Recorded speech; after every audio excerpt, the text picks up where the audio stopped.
Ah, we're on the sidewalk.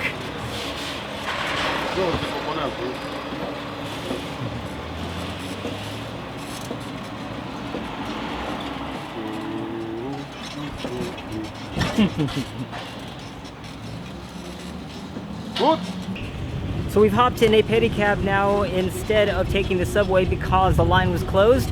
Adapt and overcome, I always say. So for 15 euros, this guy's gonna take me over to Napoleon's tomb in Invalides. Now, judging by the distance, I'm glad I didn't walk because it seems pretty far.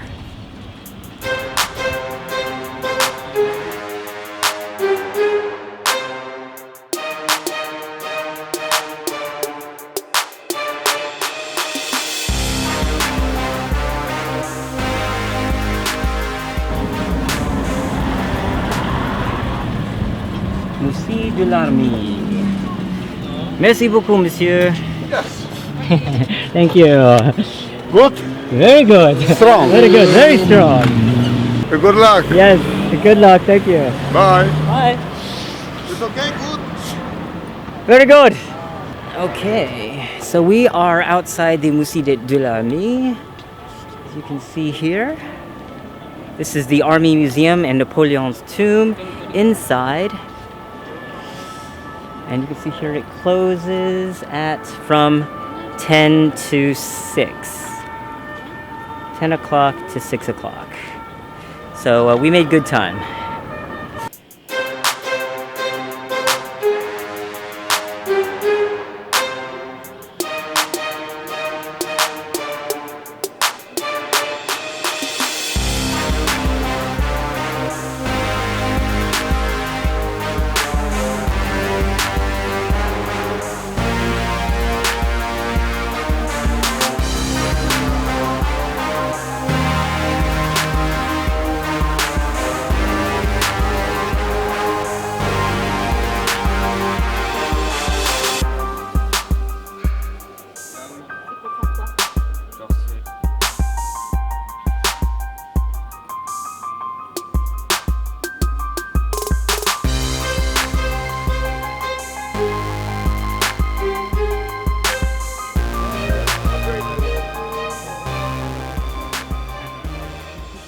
When we would visit Europe when I was a little kid, my brothers and I, we went bananas over all the armor museums. So in my memory, the three best in the world, which still seems to be the case today, are the Tower of London in the UK, the Palacio Real in Madrid, Spain, and the Army Museum here in Paris, France. If you're a big fan of medieval armor and weaponry, those are the best.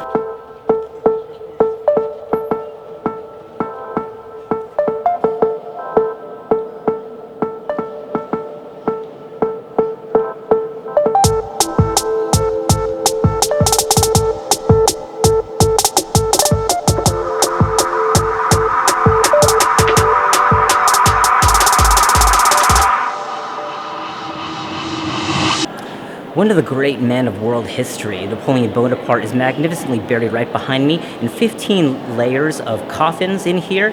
Gold, silver, wood, bronze, ivory, you name it. Napoleon's mark on history cannot be disputed, even though he is responsible for soaking the battlefields of Europe with blood. With all that blood came great progress. He rewrote France's legal and civil codes, advanced military tactics, set up Italy for nationhood, and most importantly ended the idea of monarchy and aristocracy as absolutes in favor of meritocracy and democracy, which endures in Europe to this day. If anyone deserves a magnificent coffin such as this, it is surely Napoleon Bonaparte, the Emperor of France. Okay, we're going to stop and take another short break for food and caffeine. Now, I don't kid around when it comes to refueling for sightseeing. So here, I've got myself 2 toasted poulet sandwiches, toasted chicken sandwiches, and you can see here that I'm not kidding around.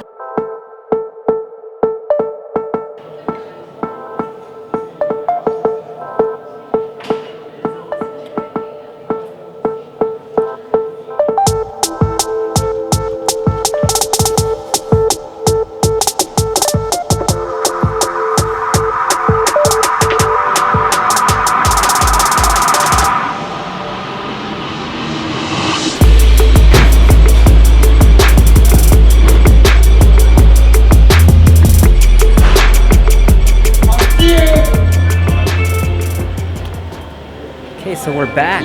It is about 7:30 p.m. now. The museum closes late today, about 9:45, so we're going to take advantage of that. Hopefully all the tourists have gone home already, and we are going to try to take as much video as we can. This is the underground shopping mall here in the Louvre. We'll try to see, after we take a few shots, if we can have dinner in the cafe food court. Fossil, Swatch. And right behind me, coming up, is the underground of the pyramid, IMP's pyramid entrance. And the line is much shorter today, now, as you can see, than it was earlier.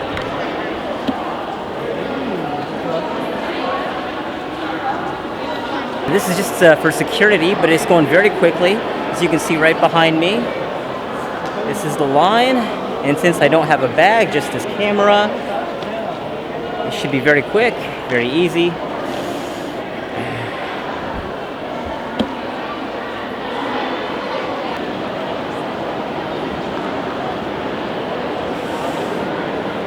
Now you can see that there's three wings underground. There is Denon right behind me, and Sully, the Sully wing over here, and then the Richelieu wing over there. Actually that should mean that over there is the direction of the Arc de Triomphe and Champs-Élysées. That direction there. Because you can clearly see the wings are clearly denoted.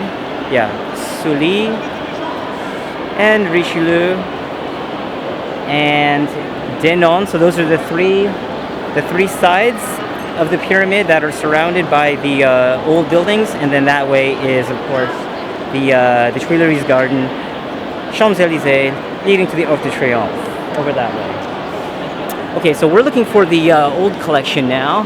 We're going to head up the stairs right behind me to the Sully wing, which is closed for some reason. No. I'm going to look for the Egyptian wing. So we're going to go up these stairs. If I remember correctly, it is the Sully wing. We'll see if I'm right.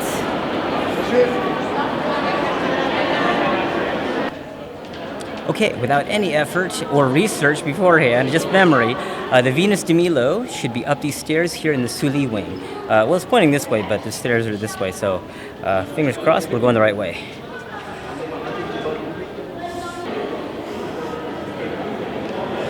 There we go.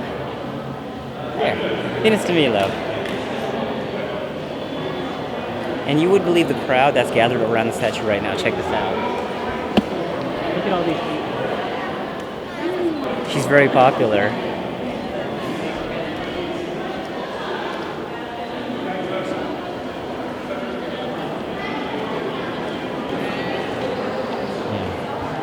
Okay, so that's one for the checklist. Venus de Milo, check.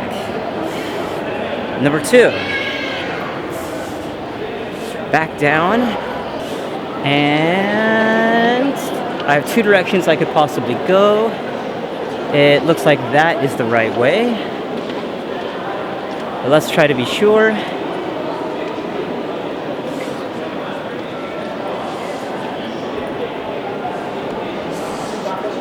Here, this one is clearly labeled in the permanent collection. Winged Victory, as you can see.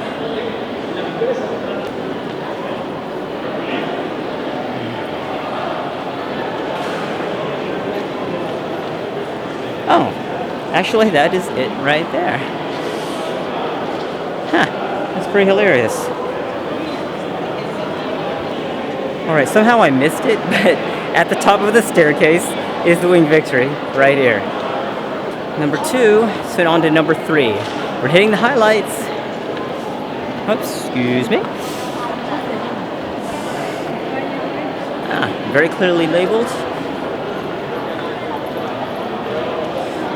La Joconde. La Mona Lisa right here. I'm trying to remember, La Gioconde means something like the merchant's wife, or the name of the guy who was married to her. His name was like Giacomo or something. And that's the official name of the painting. La Gioconde. Mona Lisa is just our common name for it. Oh, we're in the Italian wing. You can see that I am surrounded by old Italian school.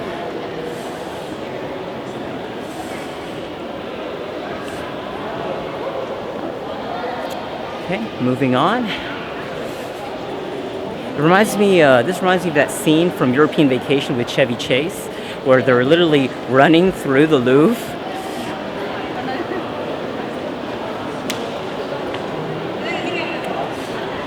Now I know it seems terrible, I'm just running past all these beautiful masterworks in over 300 years. No, I'm just thinking of European history. So you're looking at over 3,000 years of history. We're just gonna keep going because I expect the Mona Lisa. There we go. Very innocuous. Her painting isn't by this one, but you can see here. Room Salle 6, room 6. To La Gioconde, the Mona Lisa is this way. So that's the way we're gonna go.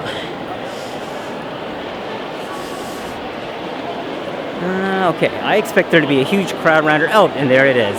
You can't miss it. She's just right behind me there. Way up over there. Okay, we'll see if we can get past some of these people. See how that goes. I imagine it's going to be crazy. Yes, it's tiny. Compared to these other huge frame pictures that you're used to seeing in other museums like the National Gallery in London, the Mona Lisa is very humbly sized.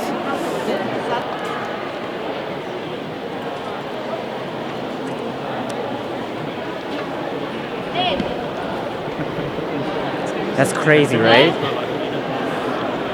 Well, some people come all the way to Paris just to see her, so that's why.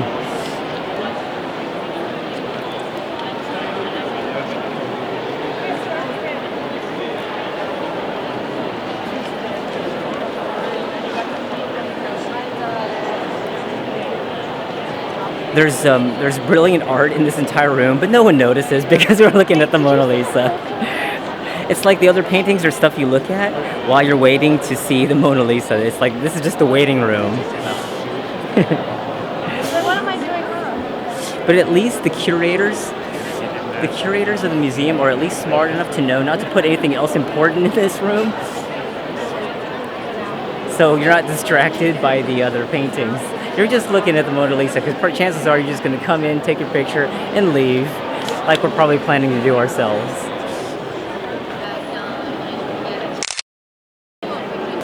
New plan, we are going to leave the European wing and head back down to the Egyptian wing, the Antiquities wing, and get a shot with the Sphinx. See, all these people behind me, this is after hours. It's 8:13 p.m. Imagine what the Louvre looks like during rush hours in the daytime when all the tour groups are here. That's insane, right? So we've hit 3 highlights so far.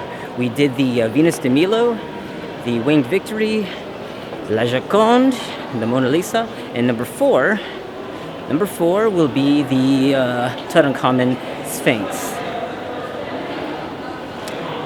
Maybe later this year we're going to try to plan a trip to Egypt and visit the Antiquities Museum in Egypt and see real mummies there too. Time permitting. Money permitting. With no fanfare whatsoever, that's the Tutankhamun Sphinx right there. And it doesn't have the crowds that the Mona Lisa or the Winged Victory or the Venus de Milo does, but there it is.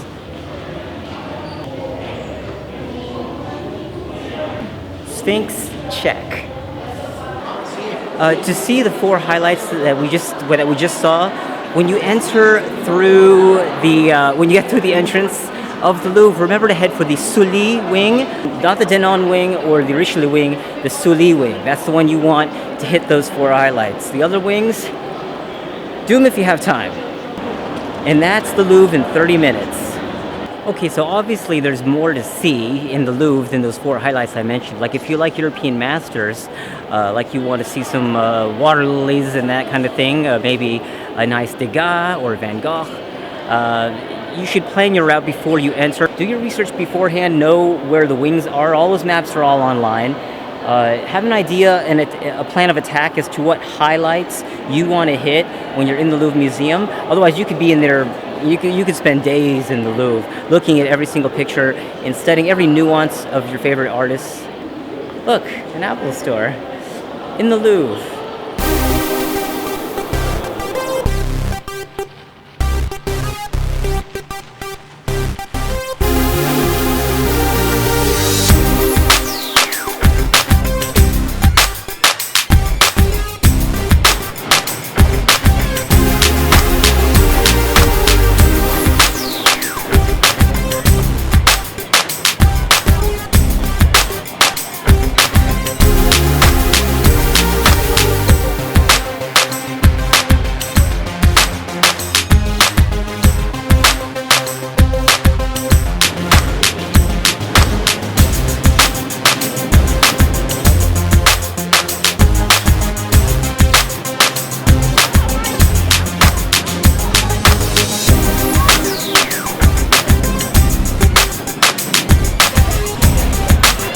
Yeah.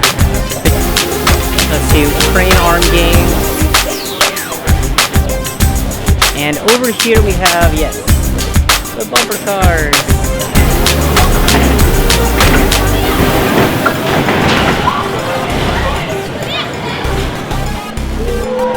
Oh, it's not done yet.